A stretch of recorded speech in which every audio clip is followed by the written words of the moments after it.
Welcome aboard Beyond the Engine Room, a podcast produced by Rob Peterson, an ex-Marine fitter who tells us about his travels around the globe, some of the characters he met, the ports he saw, and even a glimpse inside the engine room. We're looking at his 1991 trip from San Francisco to Acapulco aboard the Sky Princess cruise liner. Wow, so a cruise ship Yeah. in the 90s. And this isn't just about fixing ships, though. Yeah. It's about travel. Of course, you got to get there somehow, right? Exactly. It's about camaraderie. And honestly, it's also about the unexpected humor found in a demanding job. Yeah, I can definitely see that. Yeah, I think so, too. Oh, Like, you don't always think of marine fitting as being like a funny, ha-ha kind of job. No, not at all. But I mean, anytime you get a group of guys together working under pressure, there's bound to be some funny moments. I think that's a safe bet. So from Cardiff, they head to Heathrow for their flight to San Francisco. So I got to ask, do you think they grabbed a pint at the airport bar before that long flight? Oh, almost definitely, I would say. Yeah. These guys are used to long hauls, close quarters, working under pressure. Yeah. You know, a couple pints at the bar before that long flight. It's kind of like, team bonding, right? Lightens in the mood. Absolutely. And plus, staying hydrated is very important for a demanding job like that. So they land in San Francisco, and before they even set foot on the Sky Princess, they do a bit of sightseeing. Oh, fun. They had a little time. Yeah. They hit Pier 39, Fisherman's Wharf. They even took a taxi all the way to Candlestick Park. Wow, that's a trek. Which Rob describes as this massive stadium, even bigger parking lot. Yeah, I've heard stories. It's huge. Oh, yeah. Now, the next day, it was time to meet their ship, the Sky Princess. Okay, the Sky Princess. Massive cruise liner, docked for repairs. And this is where things get interesting. They're all gathered for the mandatory safety briefing, the officers going through the lifeboat drill, explaining everything, and the safety officer asks this one question that really stands out. He says, does everyone know where their lifeboat is? Oh, yeah. It's a question that's asked, I imagine, on ships all over the world. Oh, yeah, absolutely. And for good reason, right? Oh, for very good reason, yeah. Especially when delivered in what might have been just a kind of a routine briefing. Yeah. A routine briefing, yeah. But that's actually what makes the response so brilliant, right? Okay, let's hear it. So out of nowhere, someone shouts, "Yes, mate, it's sitting on the quay wall, all stripped down." Oh, my God. Can you imagine?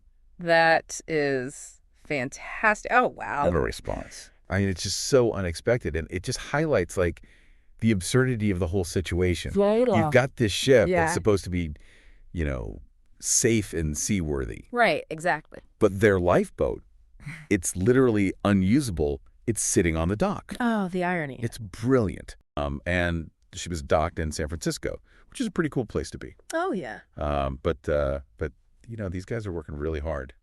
I would imagine so. Really long hours. Yeah. 10, 12 hours a day. They don't really have a lot of time to go ashore. Oh, wow. And then same story in Mazatlán. They stop in Mazatlán. Right. And still no time for shore leave. Man. But this is where things start to get a little interesting. All right, I'm ready. So while they're in Mazatlán, Rob makes a bet with his friend Mark. And he bets him $20 that he can sneak away for a long lunch break. All right. And go to this bar called Senor Frog's. Interesting. Now, anybody who's ever been on a tight work schedule, it's pretty tough to sneak away for a 2 or 3 hour lunch. Yeah, it's a bold move. For Yeah. Sure. Yeah. But what Mark doesn't know is that What? Rob has a plan. Oh, he's got a plan. And it's not just about luck. Yeah. He's been very strategic about this. I like it. So first of all, Yeah. he sweet talks the foreman All right. into giving him an extended lunch break. Right. He's already arranged for a taxi to pick him up. Oh, smart. And take him to Senor Frog's. That's great. With his buddy Hayden. Oh, fun. Now, Hayden is nicknamed Lord Lucan. Oh, I like him already. Who is after the infamous missing Lord Lucan. So a little mischief there. Yeah, a little bit of scoundrel. That's awesome. So Rob and Lord Lucan disappear for a few hours. They have a, quote, refreshing fun time at Senor Frog's. I can imagine. And then they come back and everybody else on the ship is just pretending like nothing happened. That's perfect. And then after work that day, right. Rob goes to the crew bar. Okay. And he's ready to collect his $20 from Mark. Of course. But Mark is like, okay, well, you got to prove that you actually went to Senor Frog's. I mean, yeah, you got to have proof. So how do you prove that you went to a bar? Right. What do you do? do you have a blurry photo on your phone? Yeah. Or like a napkin with lipstick on it, or what, I'm trying to think. Like what would you do? Yeah. So Rob is cool as a cucumber. Okay. And he just unzips his boiler suit, which is the standard uniform. The one piece. For ship workers. Yeah, like a mechanic's jumpsuit.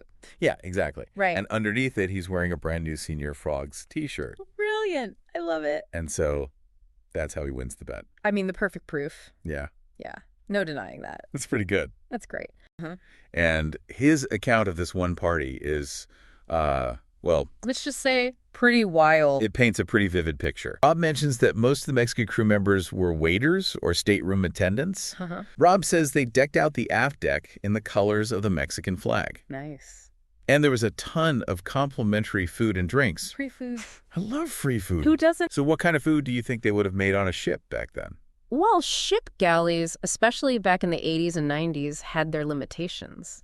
I can imagine. They had to be really resourceful and adapt traditional recipes to whatever they had on hand. Right. So they probably had staples like tortillas and beans, maybe some rice. That makes sense. So you could do tacos or enchiladas, maybe even a big pot of beans. I'd go for some tacos right now. Me too. Rob also mentions music. Of course. He calls it the usual type of Mexican music. Love that description. Now, no Mexican fiesta is complete without tequila. Right. And Rob really emphasizes how much the crew enjoyed their tequila. I bet. All in good spirits and camaraderie, of course. Well, tequila is super important in Mexican culture. It's not just a drink. It's a symbol of national pride. Rob has been sailing down the Mexican coast. Okay. On this Pinot Sky Princess. Stops in Vallarta, stops in Zihuatanejo. Nice. And, it's been all work and no play for him and the rest of the crew up to this point. But then finally, Acapulco. Okay. And this time it's not back to the grindstone. They actually get a couple of days of downtime at a hotel. Right. And you know what that means? That means fun in the sun. It means swim-up bar. Oh, yeah. Swim-up bar, classic yeah. symbol of yeah. relaxation. So picture this. Yeah. Rob is chilling at the swim-up bar. Right. Soaking up the Mexican sun. Oh, okay. When he bumps into Greg. Right. One of his coworkers. Okay. And another marine fitter. Turns out they went to high school together back in Cardiff. What? They even sat right next to each other. Oh, wow. Talking about a small world.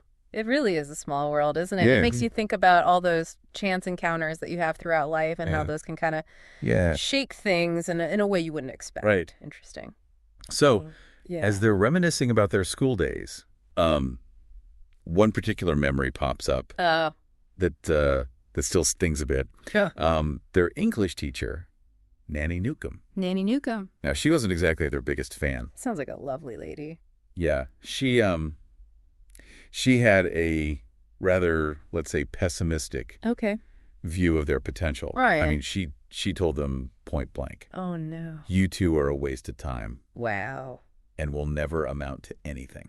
Ouch. Can you believe that? That's harsh. I mean. Yeah. What a thing to say to young people. I know. It's interesting, though, how often this kind of thing happens. Right. Like, you have these figures in your life sometimes. Yeah. Who maybe have low expectations or they just don't see your potential. Right. And it's almost like sometimes that can almost fuel you to prove them wrong. That's right. So in a way, it can be kind of a backhanded motivator. Yeah, almost like a, reverse psychology kind of. Yeah, exactly. Yeah. Push you to achieve more. And that's where the irony comes in.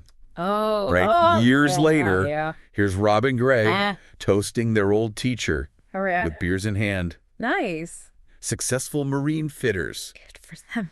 Traveling the world. Yeah. Living a life she probably never imagined for them. It just goes to show you never know what people are capable of. He did mention that Acapulco felt more American than Mexican to him. Okay. But hey, when you're living the good life, who's complaining? No complaints there. Right. And it feels like this is just the tip of the iceberg for Rob's story.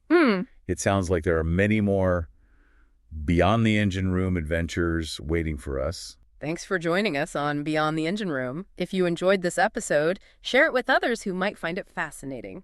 See you next time on the Open Seas.